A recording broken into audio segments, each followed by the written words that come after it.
Danny Vegas time. Danny Vegas World segment 3. Segment 3 of the Danny Vegas Live Show, the #1 show online in the world, and we're very proud of that. So, very proud of this show, Jodie. I think so. I'm very proud of my co-host. I'm very proud of what we're doing. I'm very proud of what's happening in the future. So, stand by, world, because Danny Vegas is about ready to, take launch in a big way. Rocket ship going to the moon. Yeah, so we'll see. I say that every December. This is going to be it. 2014 is going to be my year. Okay, all right. We'll see. But anyway, thank you for all the emails. Thank you for all the texts. In fact, Jeff, you're in there, buddy. We're going to give you a little shout out here. We don't know Jeff who, but I guess you're saying that not the right wing, the correct wing. Justice should be blind, and instead of Hillary thinks it can be bought. Hillary thinks that justice can be bought. Oh, but that's because she's been getting away with it for so long. Yeah. After 30 years, you think something would have changed. I'll tell you what, here's the deal. Nothing has changed. If the FBI comes out and says, okay, we found this new evidence, we're asking for a grand jury, and if that attorney general does not allow that grand jury, that she needs to go. Oh, well, I will be shocked. It'll see.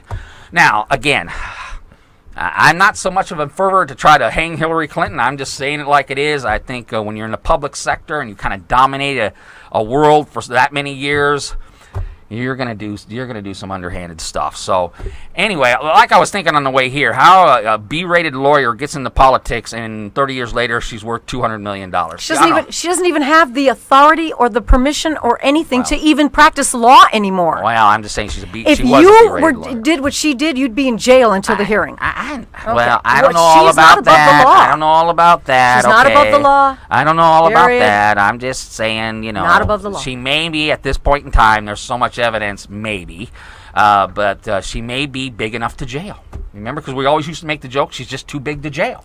Bye-bye. Well, maybe. Like I said, I don't hate this woman. I just think she's been in the public sector for so long. She just kind of ruled the roost. When you're they figured out something. Yeah. They just figured out a way in the public sector to cash it. And that's kind of it in a nutshell. And I don't, like I said, I love my Hillary supporter friends, and I'll always love you, whatever you decide to do. But it does seem like in the public sector, not the private sector, she's always been in the public sector. She found a way with the foundation. She found a way, and Bill found a way. Wow, to suck $2 billion from people. We can make money. We got this. It's almost like you figured out.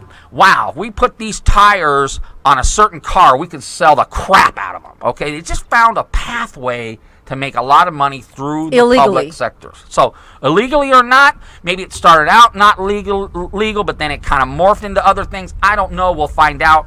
But, so that's kind of how I see it. I just see someone who's been in the public sector for so long, they just found a pathway and to has make done a lot absolutely of money. Nothing. So, next subject. Next subject. Okay, let's talk about the Standing Rock Indian Reservation. Now, this is what I'm going to go. Now, Jodie, of course, all I have to do is say, well, hey, Jodie, what do you know about Standing Rock? And, of course, now we have a file. But this is what I'm thinking.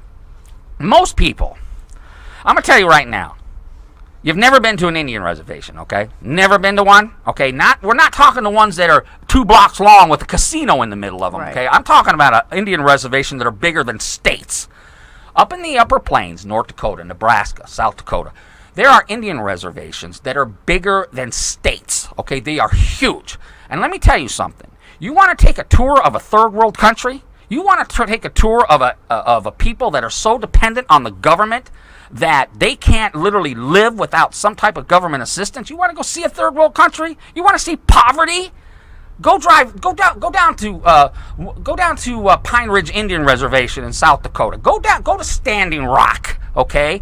Go to these reservations and you will find poverty beyond you've never seen before. And you think I'm joking? You think everybody lives in a nice 3-bedroom house over there? Okay, check it out. So, I've always been curious about, okay, we have this situation, and I'm going to say how I see it. You're educated, I am not. Okay. We have a situation where a company, or a corporation, I guess, has permission, this is what I know, permission to build a pipeline. Okay, the pipeline is not on the reservation. No. This is what I've heard, okay? But according to what I've heard, it's near or going near or maybe goes through some ancient burial grounds of this particular tribe.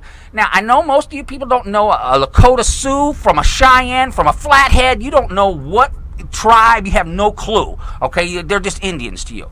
Okay, usually up in that area, it's a part of a Sioux tribe up there, and supposedly there is some ancient burial grounds. Now, every human being or every culture has some type of process for burying their dead, whether it's us or what they do in the jungles of Guyana, I don't know, but every culture does. It is a learned behavior, like I've said before. So that's what I think the argument's about. You have done some research. Go. Okay, that's part of the argument. Okay. The other part is the water that they believe, not that they've seen, okay, but the water that they believe will become contaminated along certain parts of this state. It goes through 4 states. Right. It goes through North Dakota.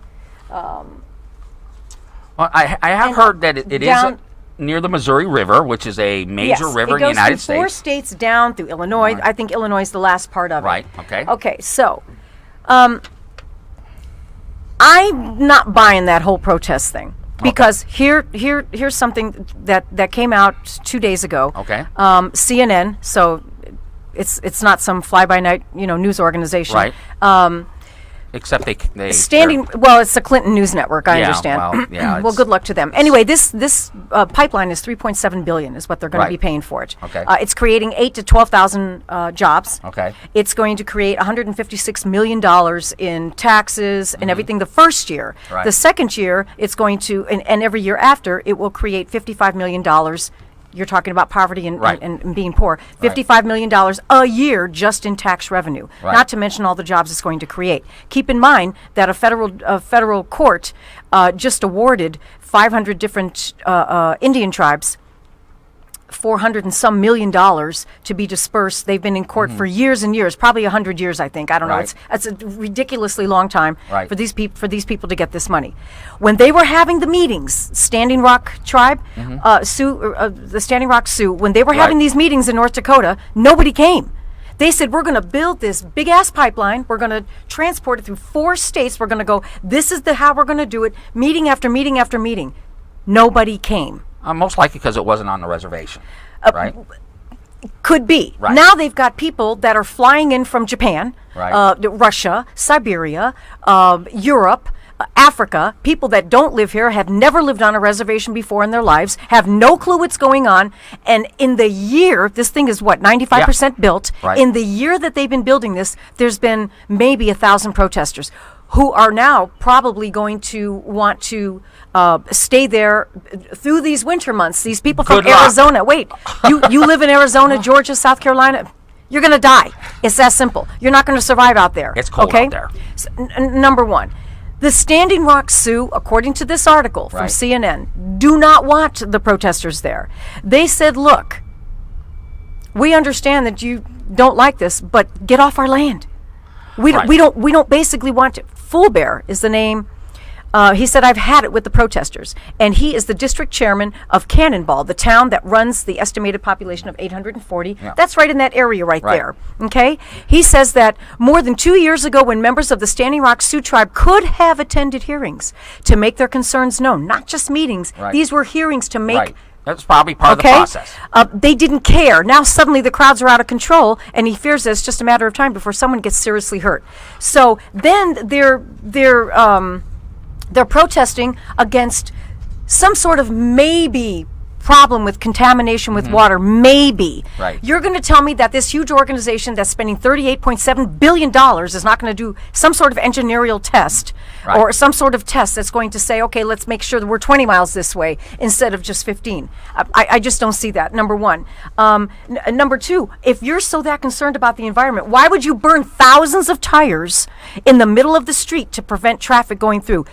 It's just, I don't know. For me, I'm not buying the whole protest thing. Let them build the pipeline, let them bring money and jobs, and let them do what this was supposed to be. Well, it is very interesting. We only got 10 seconds left. Maybe we'll roll into the next segment with that. But I am kind of wondering, is this just kind of a we hate corporations, we hate America? I think that's what it is. And you got Indians, and of course that's a touchy subject. And you got pictures of dogs fighting Indians. It's just PR nightmare. We'll be back, segment 4.